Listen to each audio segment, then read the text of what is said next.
Heather, in terms of Good World Solutions, how has technology been able to change the work that you're able to do and the people that you're able to benefit? Yeah, so our mission is to give voice to the global workforce, and mobile technology is the means that we use to do that.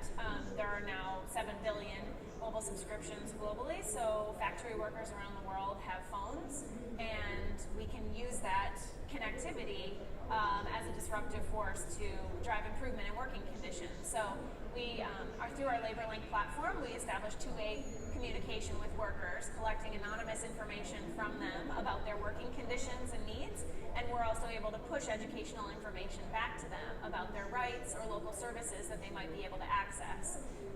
And then we're delivering that data directly to decision makers at companies like Cisco, like Disney, Walmart, and Target, who really need better visibility into their factory conditions globally.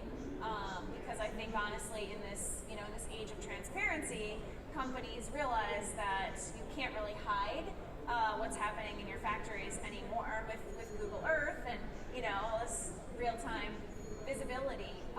The only way to actually protect your reputation is to improve conditions and actually fix the problems that exist. So we're using technology to help uncover those problems, to surface workers' voices, hear from them anonymously, and then give that information to companies that actually have the power to affect change. And that could be both not only working conditions and working hours and are you feeling oppressed on the on the job, but it can also be understanding what are their needs, what are your care abouts at home, and hey, I don't have, I have trouble with savings, or discovering, I believe one of your surveys discovered that 65% of the people surveyed were keeping their money at home. And so that was an opportunity for the factory to say, we're going to roll out a program to educate you on the importance of having a bank account and where you can actually save money. And those types of things have been very important to the workers themselves. Yeah, we think very holistically about worker well-being, and of course, their immediate working conditions within factory walls are the starting point for that, but we also care about their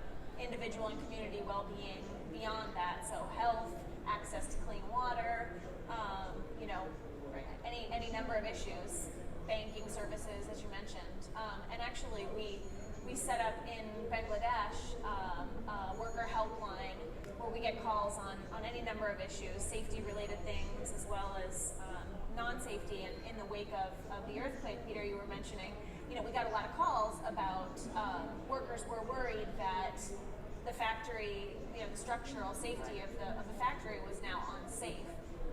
And so we were able to kind of keep in touch with them using responsive mobile technology to update them that we were sending structural engineers to check on the soundness of the building so that they didn't feel like they had to go into an unsafe building and risk their lives.